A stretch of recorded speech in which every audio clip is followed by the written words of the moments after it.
Bonjour, chers étudiants.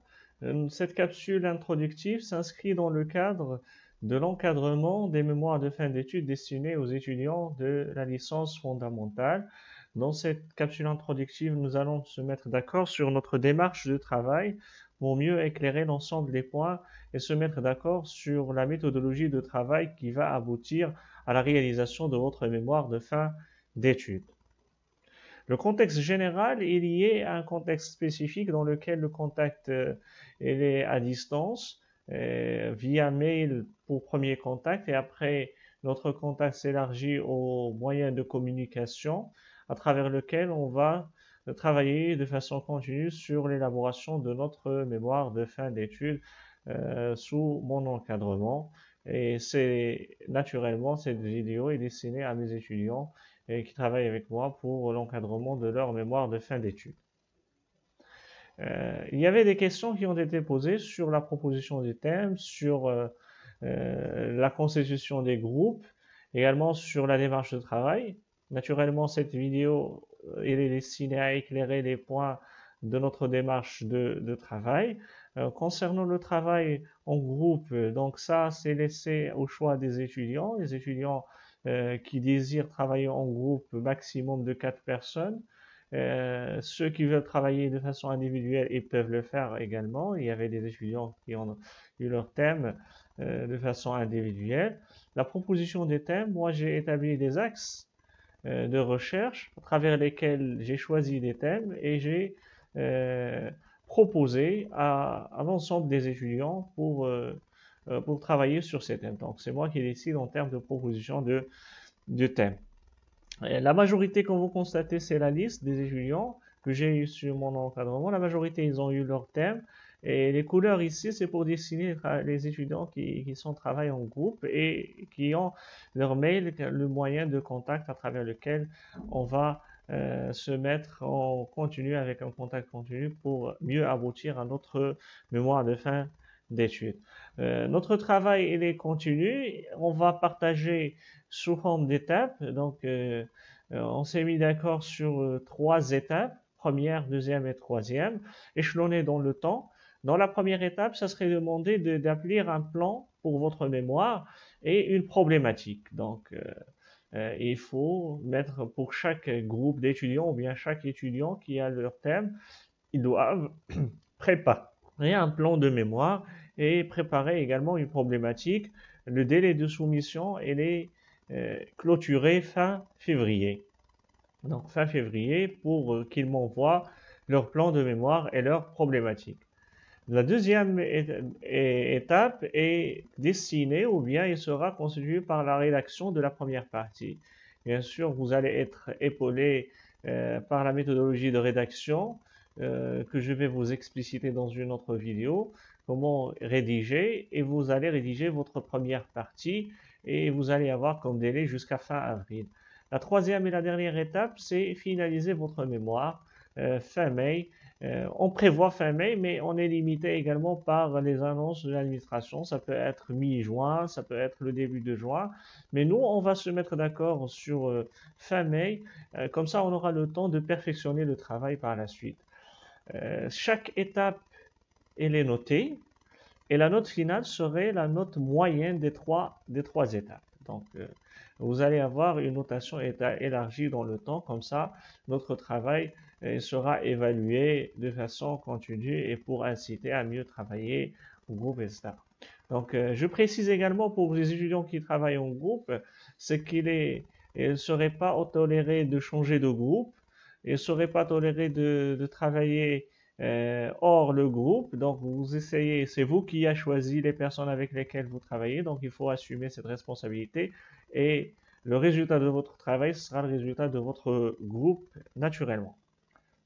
Bon, maintenant pour vous expliquer comment doit être élaboré votre plan de mémoire, soit vous allez organiser sous forme de 2 parties, donc le plan, voilà le plan francophone, première partie et une deuxième partie. À l'intérieur de chaque partie, vous allez la partager en termes de chapitres. Il faut respecter la notation.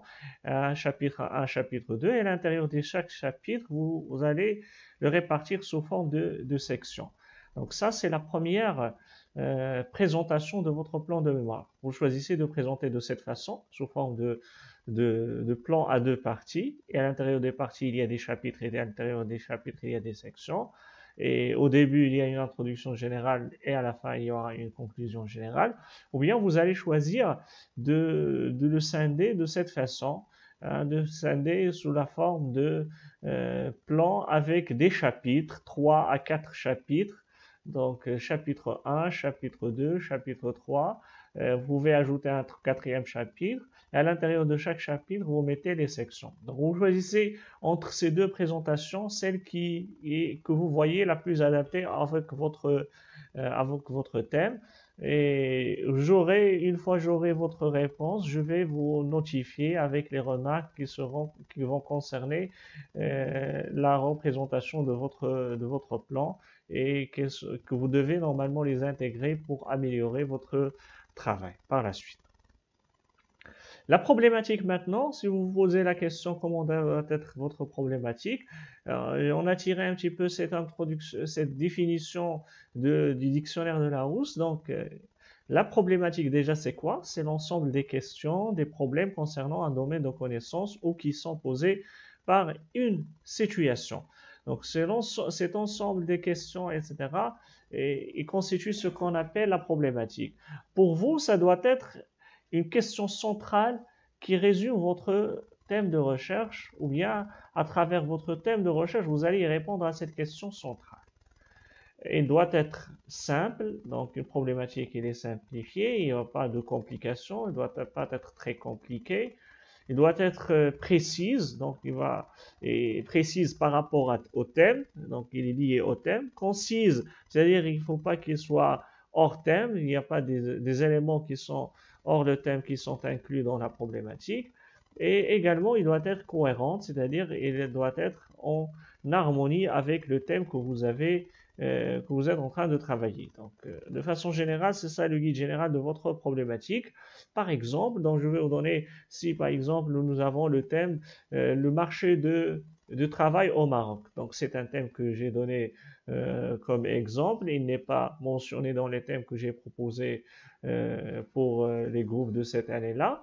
Donc, par exemple, on demande à se poser la question, là vient la problématique. La problématique serait, par exemple, donc il y a plusieurs formulations, comment le marché de travail se manifeste au Maroc, quels sont ses atouts, quelles sont ses contraintes.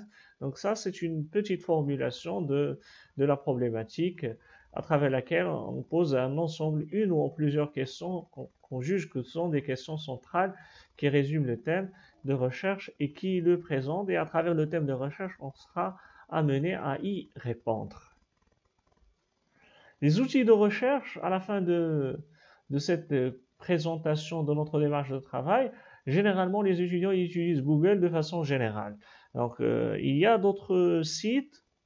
Je vais vous présenter trois sites, trois outils de recherche qui sont très utilisés, que les étudiants peuvent utiliser pour télécharger des livres ou bien des articles scientifiques. Le premier est les PDF Drive. Donc, vous avez le lien ici. Vous mettez ici votre thématique ou bien les mots-clés de votre thème.